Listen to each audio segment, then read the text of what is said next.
غير المغضوب عليهم ولا الضالين آمين. السلام عليكم ورحمة الله وبركاته. أعوذ بالله من الشيطان الرجيم. بسم الله الرحمن الرحيم. الحمد لله رب العالمين. اللهم صل وسلم وبارك على سيدنا ومولانا محمد وعلى آله وصحبه أجمعين. أما بعد. سبحانك لا علم لنا إلا ما علمتنا إنك أنت العليم الحكيم. ولا حول ولا قوة إلا بالله العلي العظيم. رب اشرح لي صدري ويسر لي أمري واحلل عقدة من لساني يفقه قولي. بسم الله الرحمن الرحيم. نويت أن أعتكف في هذا المسجد سنة لله تعالى. قال المصنف رحمه الله تعالى ونفعنا به وبجميع علومه في الدارين آمين. Hadis ke-10 halaman 28 dengan judul perintah untuk mencapai surga dan perintah untuk menjauhi neraka. Jadi perintah sini adalah perintah wajib. Wajib kita taat kepada Allah, beramal ibadah, beramal saleh supaya kita masuk surga. Wajib kita meninggalkan dosa, meninggalkan maksiat supaya kita jauh daripada api neraka. Jadi bila kita beramal ibadah supaya masuk surga, itu termasuk ikhlas.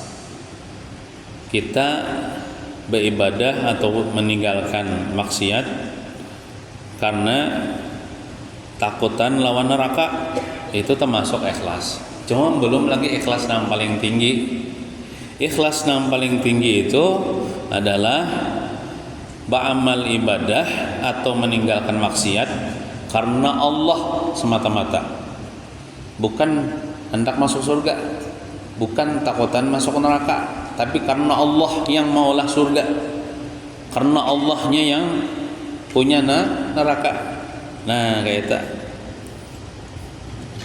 Amun bagi orang-orang yang makamnya tinggi, orang bila beramal supaya masuk surga itu memang ikhlas bang, cuman itu masih ada terkandung hawa nafsu, syahwat di situ. Karena kan di surga itu kan tempat bernikmat-nikmat, tempat makan nyaman, tempat menyalurkan syahwat kemaluan dengan bidadari misalnya, itu kan masih ada syahwat.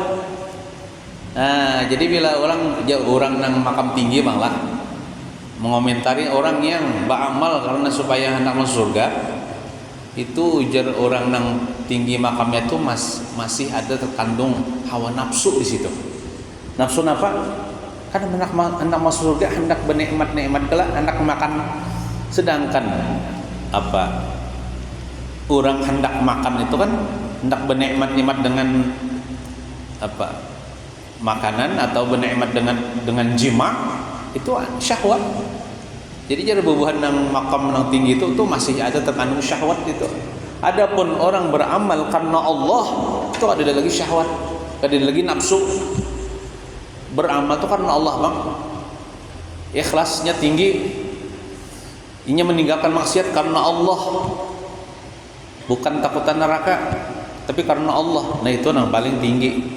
Nah mudah-mudahan kita lah diberi Tuhan nanti ikhlas yang paling tinggi apa beramal tuh. Bila ditakoni orang tuh, kenapa ya kamu sembahyang? Tuhan bang nyuruh.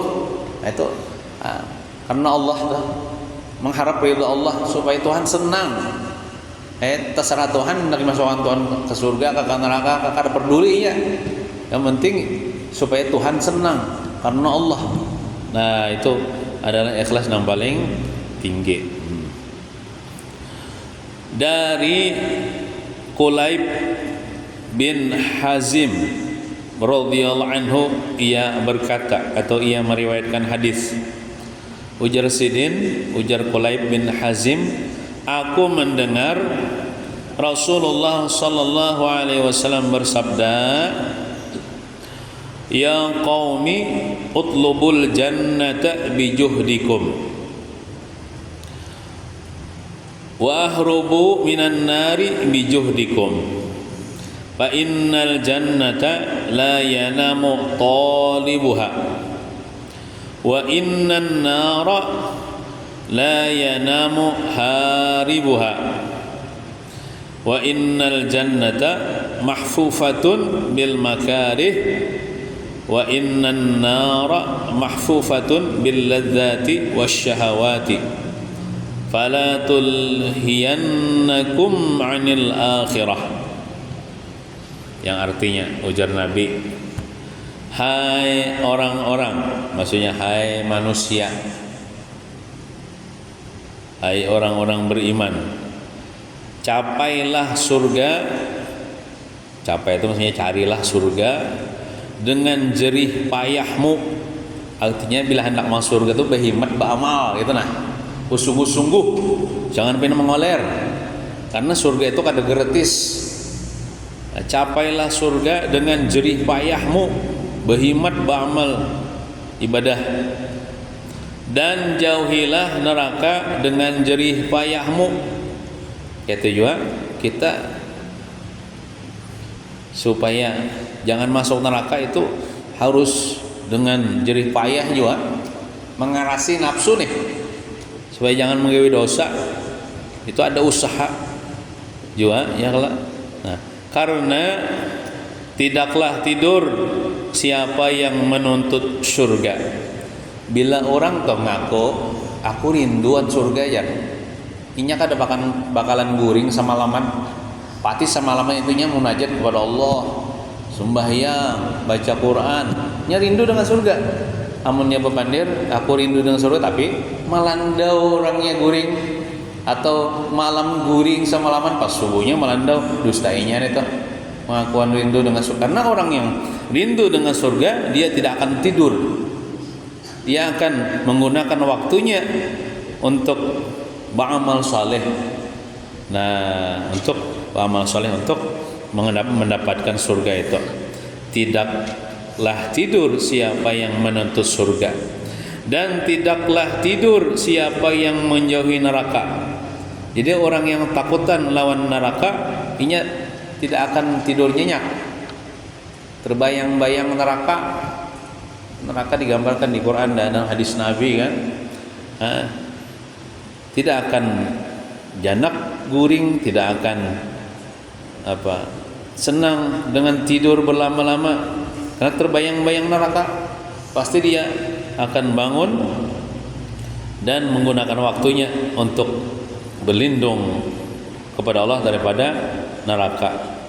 Biasa orang-orangnya berdoa, kayak doa yang tadi, Allahumma inna nas'aluka ridhaka wal jannah wa na'udzubika min sakhatika wan nar.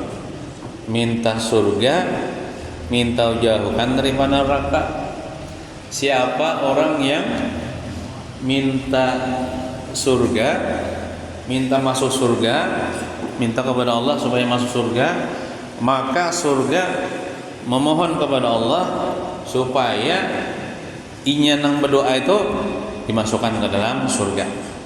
Siapa hamba yang berdoa kepada Allah supaya jangan masuk neraka, wa na'udzubika min sakhatika wan nar, maka neraka berdoa kepada Allah agar orang ini jangan masuk neraka.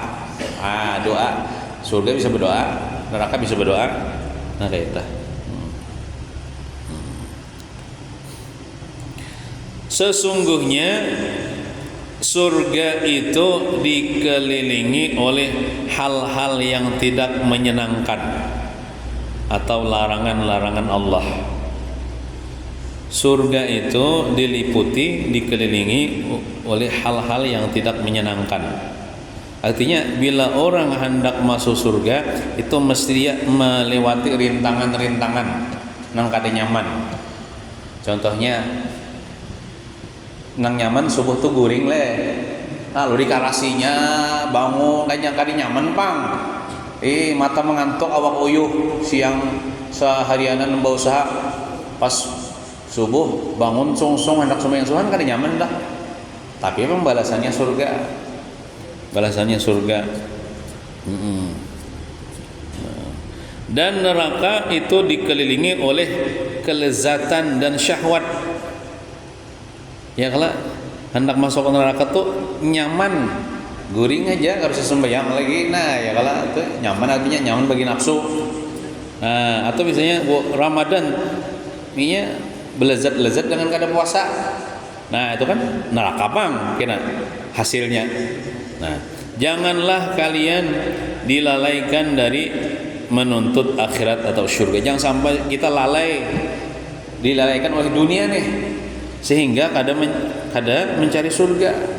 Nah kita di dunia ini, ad-dunya mazratul akhirah. Dunia adalah tempat bercocok tanam untuk kita ambil hasilnya nanti di akhirat. Bila bertanaman yang baik, surga. Bila bertanaman yang kada baik, neraka. Nah itu.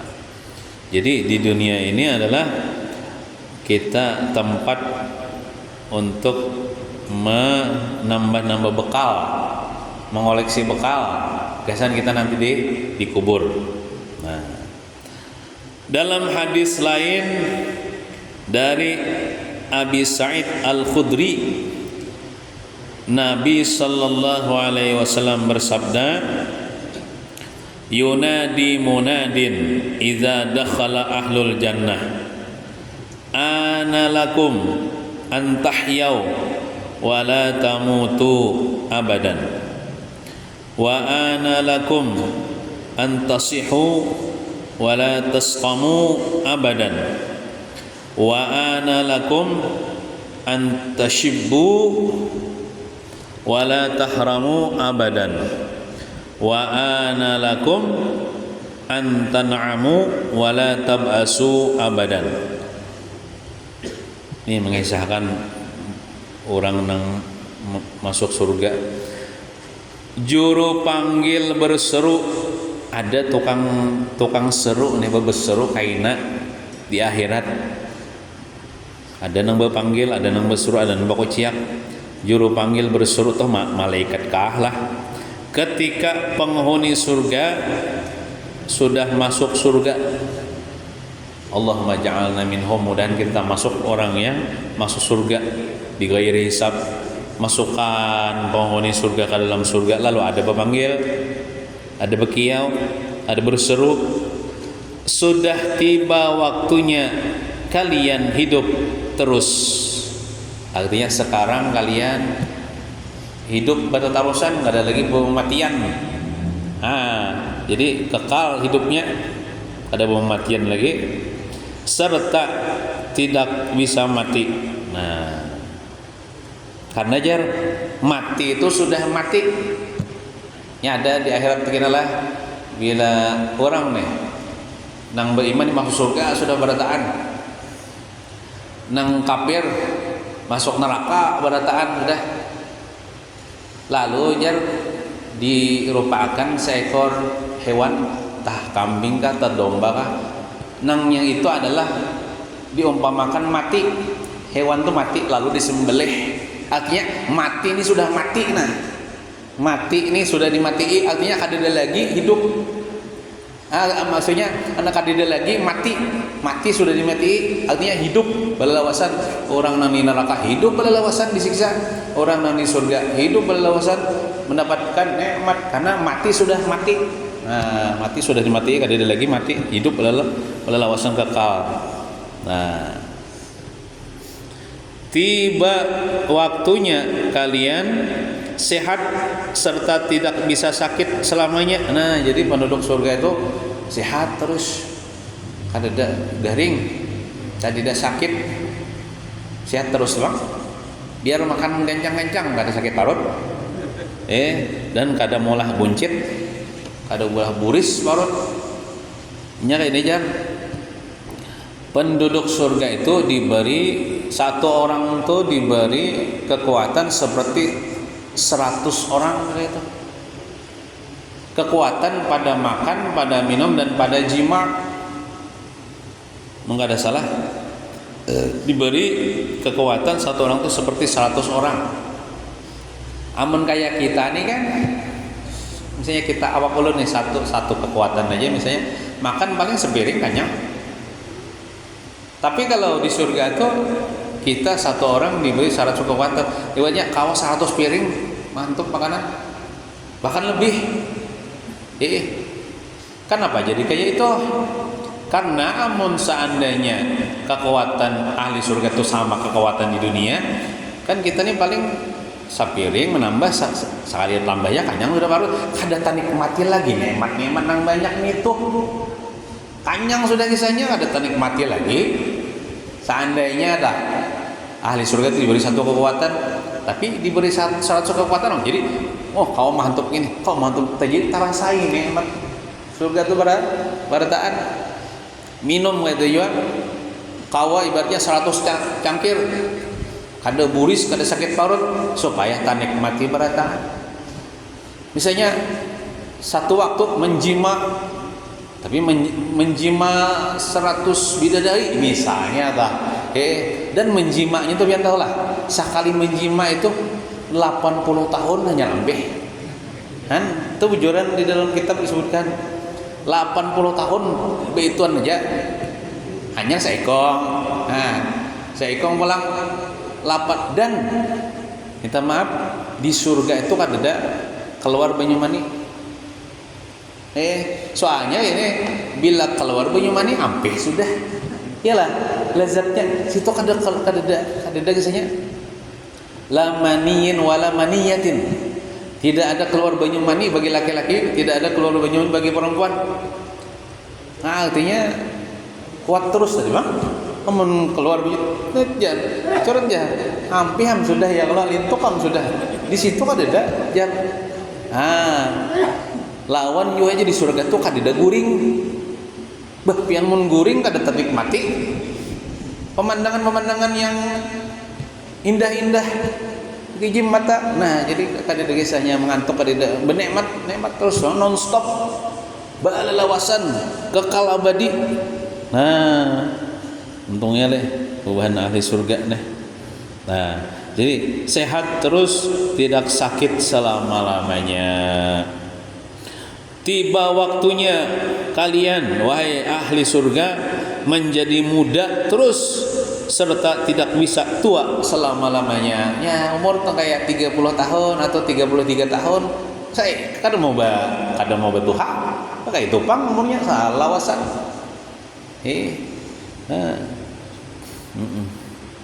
Terus-terusan gitu.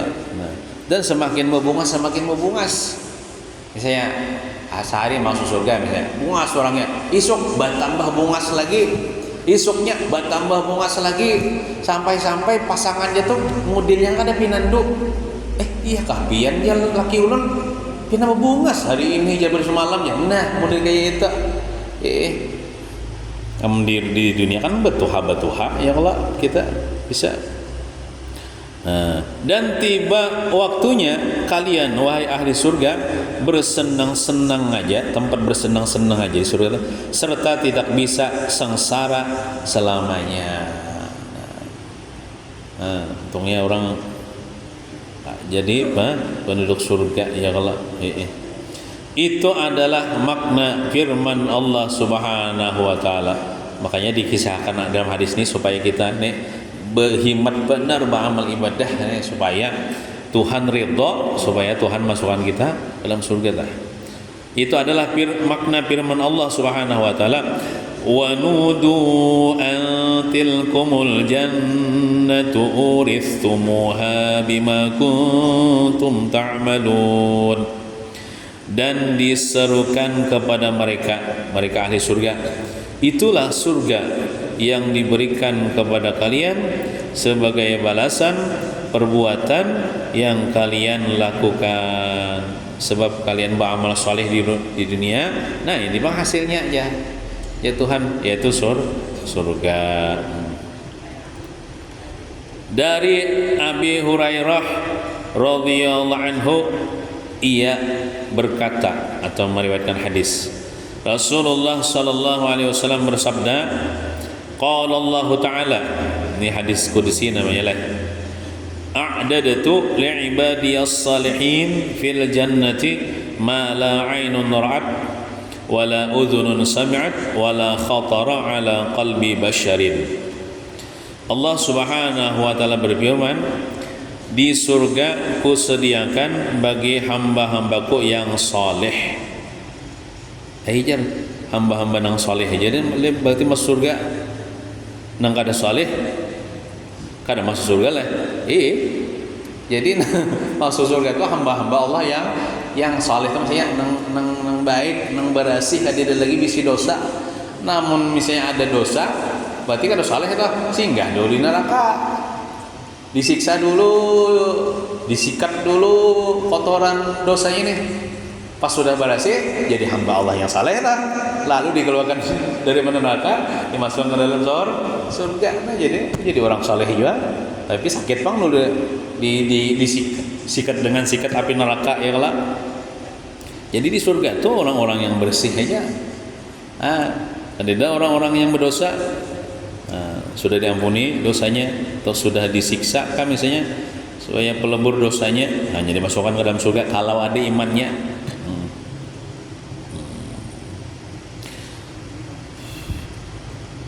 Di surga kusediakan bagi hamba-hambaku yang saleh segala yang belum pernah dilihat oleh mata.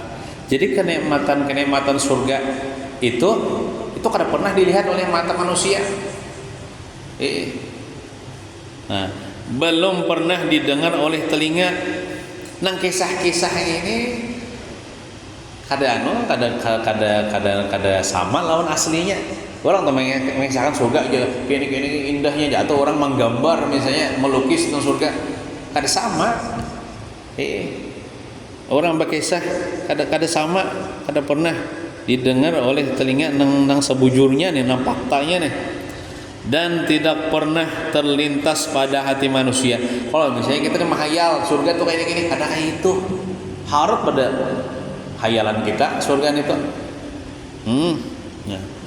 Allah Subhanahu wa taala berfirman, "Fala ta'lamu nafsum ma ukhfiya lahum min qurrati a'yunin jazaa'an bima kanu ya'malun."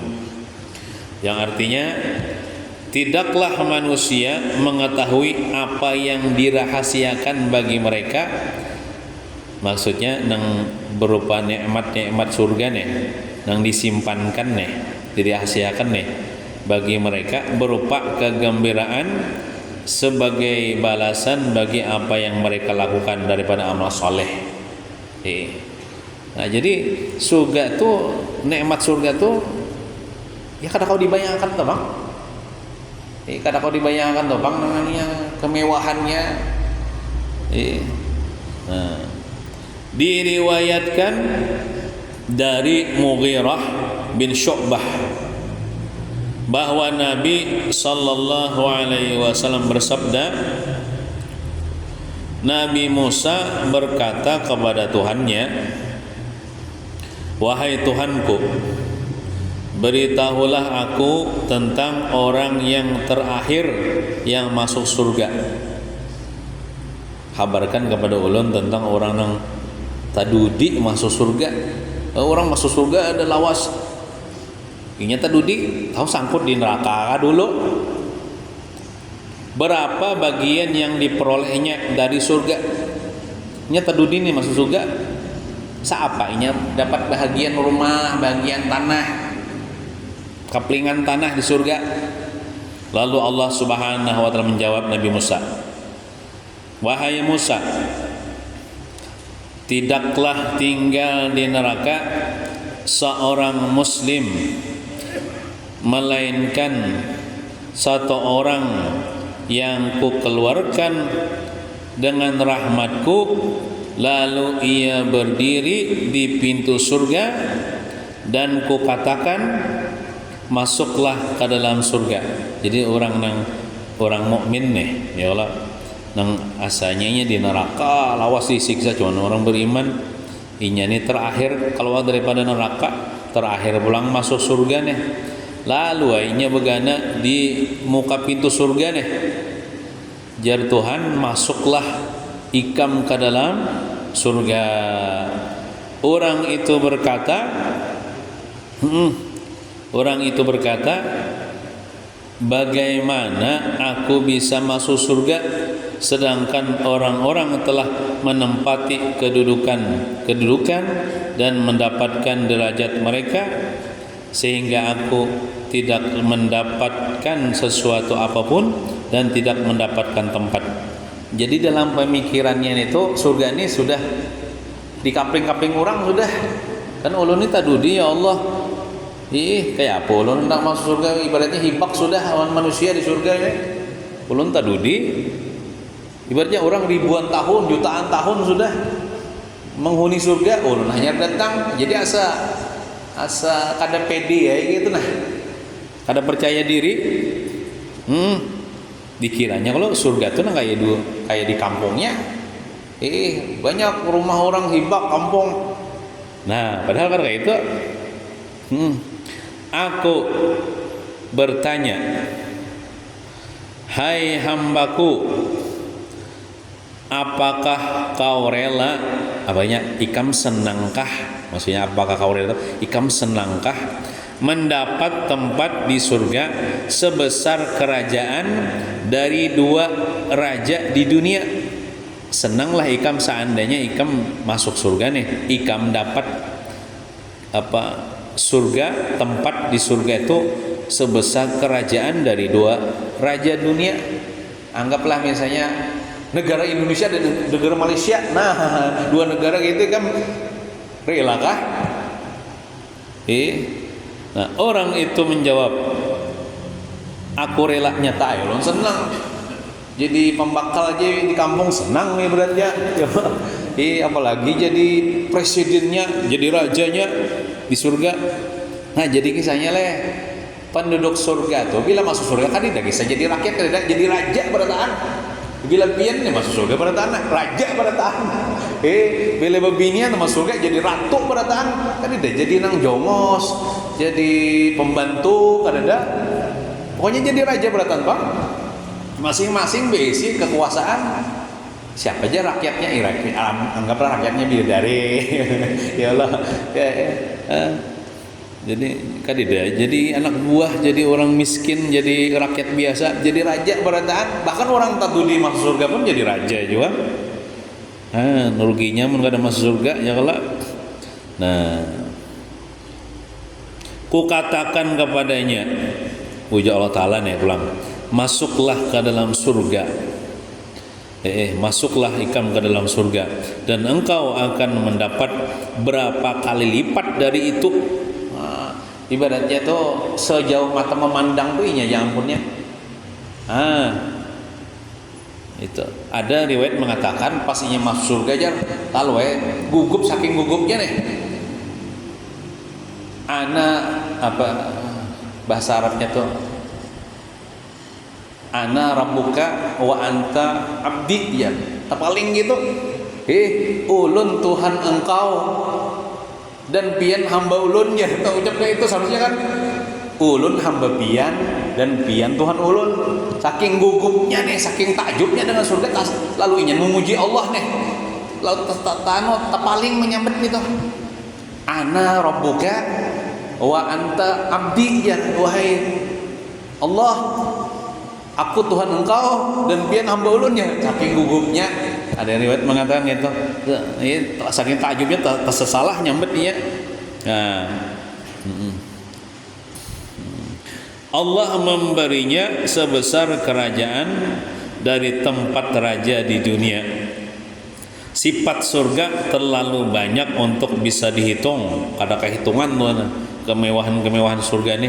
Namun harus pula diceritakan tentang neraka. Jangan surga aja, Bang, ya Allah, neraka perlu jadi kisahkan nih.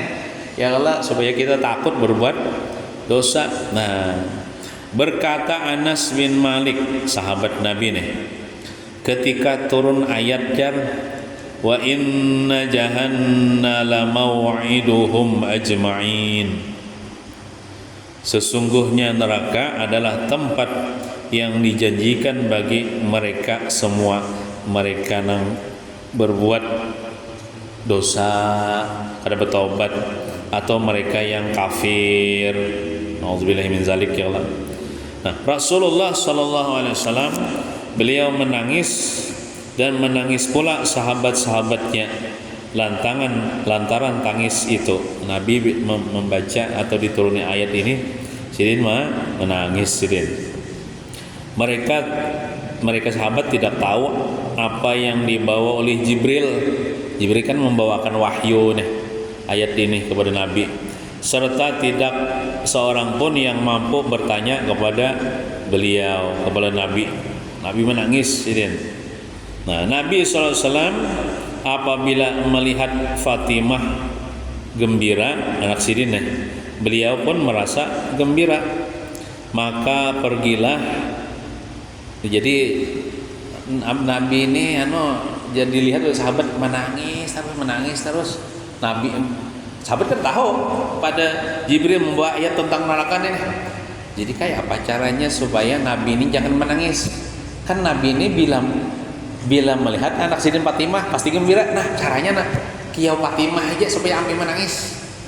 Kiau Fatimah aja supaya sidin gembira hati melihat anak gembira. Nah, maka pergilah Abdurrahman bin Auf untuk menemui Fatimah di rumahnya, seraya berkata, "Assalamualaikum wahai putri Rasulullah." Fatimah menjawab, "Waalaikumsalam."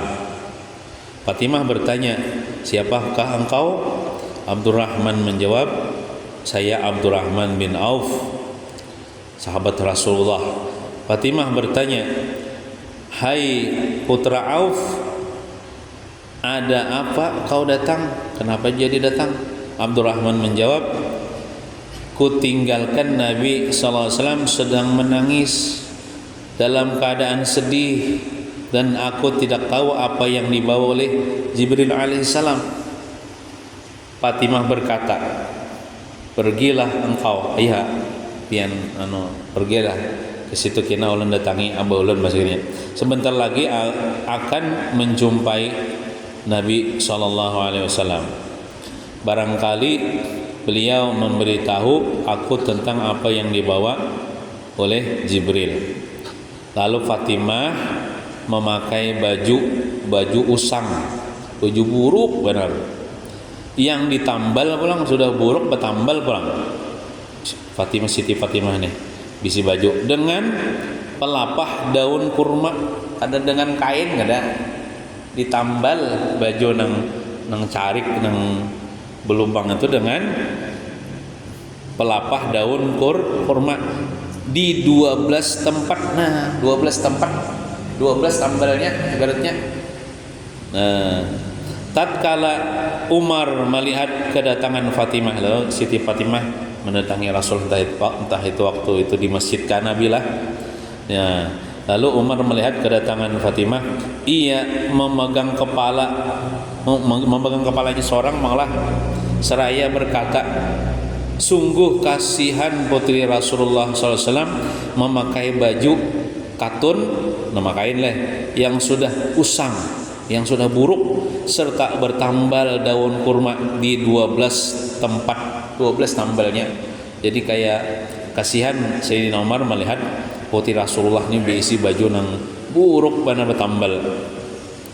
Tatkala Fatimah menemui Rasulullah SAW, beliau bertanya, "Ya Rasulullah sallallahu alaihi wasallam, tidakkah engkau lihat bahwa Umar merasa heran melihat pakaianku?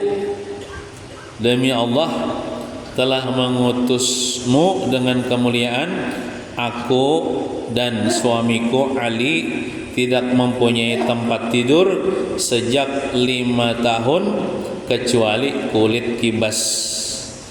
Nah, jadi Siti Fatimah dan suami Sidina Ali tempat tidur sidin lain tilam tapi kulit kambing, ya lah, kulit kambing yang dikeringkan. Kulit kambing tipis juga bila dikeringkan, gini karas juga loh, ada anyul-anyul juga. Nah, selama 5 tahun yang di waktu siang pulanglah kulit kibasnya itu untuk alas makanan unta kami ulang.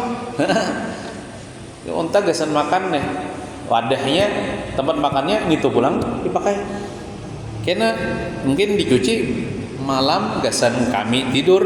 Nah, saking sederhananya keluarga Nabi Muhammad SAW ini kada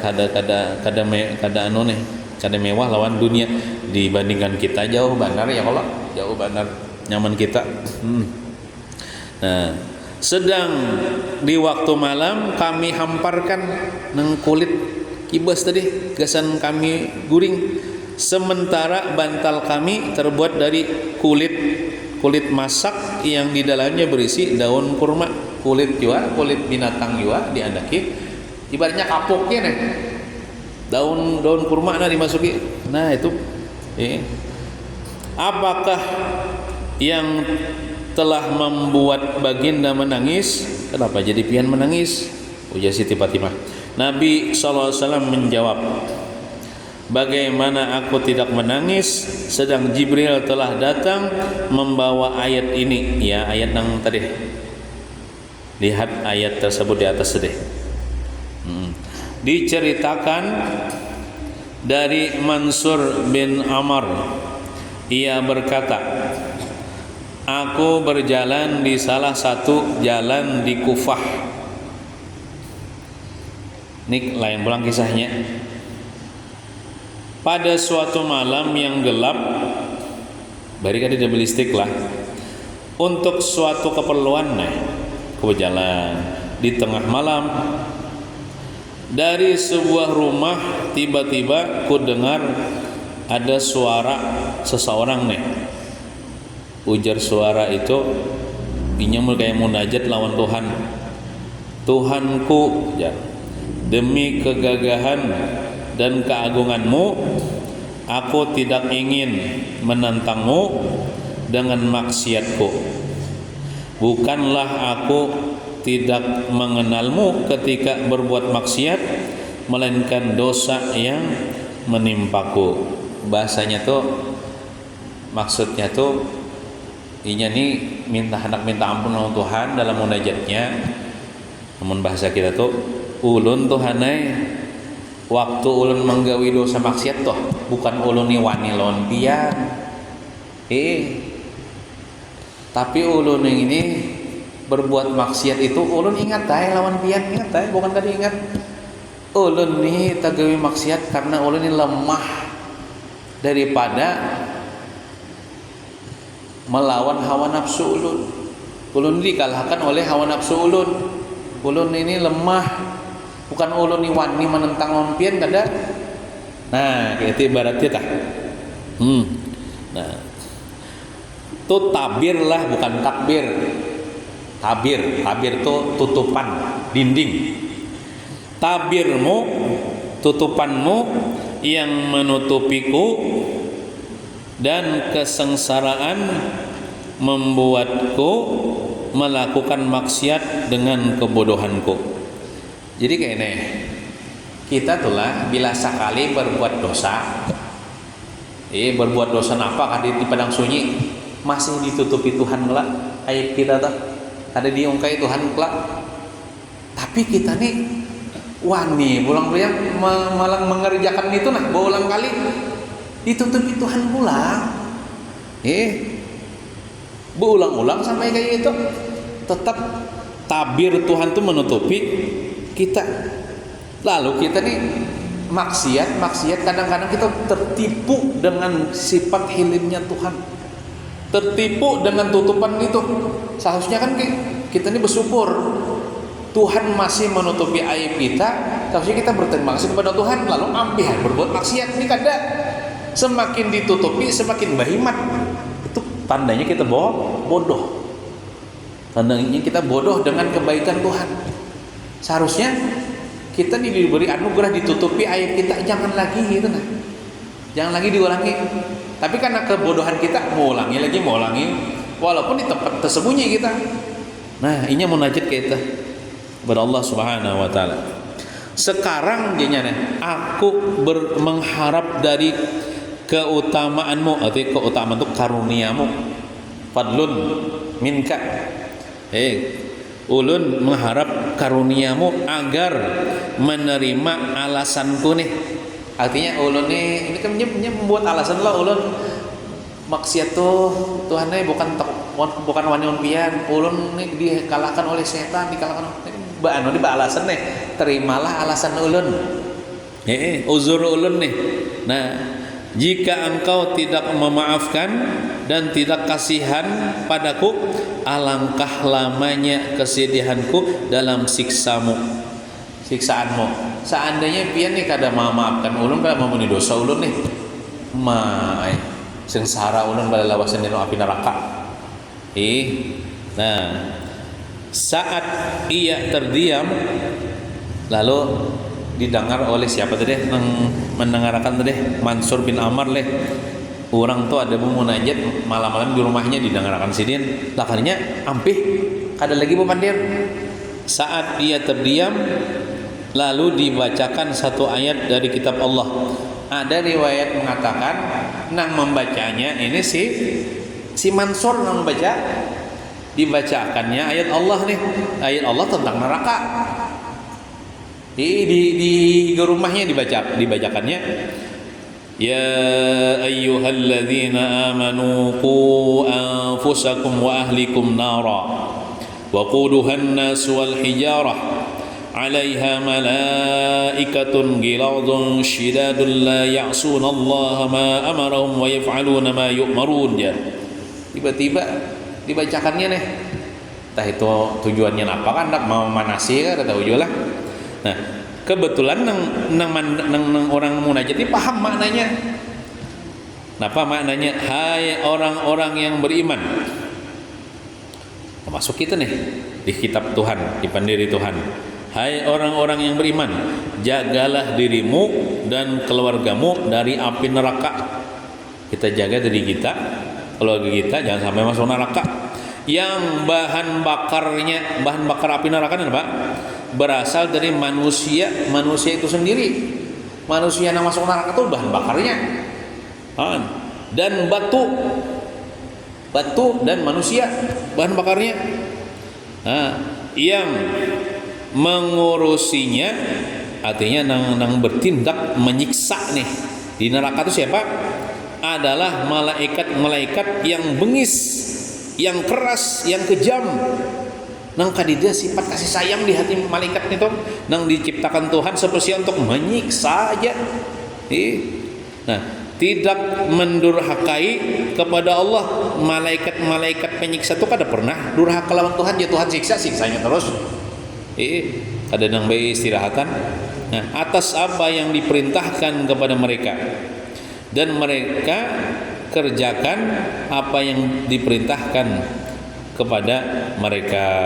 Nah, jadi seseorang laki-laki yang di dalam rumah itu mendengar ayat ini, mendengar ayat yang dibacakan ini, ya paham juga maknanya kisah neraka nih. Nah, ku dengar dia oleh ujar Mansur, teriakan keras lo bekuciak dengan kerasnya, dengan histerisnya. Ada terdengar keributan pulang di rumah itu, serta gerangan menggerang. Kemudian setelah itu tenanglah serta gerakan leh. Kemudian tenanglah gerakan itu, kayak orang tuh hamuk mendengar ayat ini. Nah, nilai wanirajiun. Ini terusakan enggak ada. Wallahu alam gin lah. Yang kada ujung Al-Fatihah. A'udzubillahi minasyaitonir rajim. Bismillahirrahmanirrahim. Alhamdulillahirabbil alamin arrahmanir rahim maliki yaumiddin. Mustaqim siratal ladzina an'amta 'alaihim waladdallin. Amin. Bismillahirrahmanirrahim. Alhamdulillahirabbil alamin wassalatu wassalamu ala asyrafil anbiya wal mursalin sayyidina wa maulana Muhammadin wa ala alihi washabihi ajmain. Allahumma anfa'na bima 'allamtana wa 'allimna ma yanfa'una wa zidna 'ilma warzuqna fahma. Walhamdulillah ala kulli hal wa na'udzu billahi min ahwali ahli an-nar. Rabbana atina fid dunya hasanah wa fil akhirati hasanah wa qina adzaban nar. Sallallahu ala sayyidina Muhammadin wa ala alihi washabihi wasallam. Walhamdulillah Rabbil alamin. Taqabbalallahu minkum.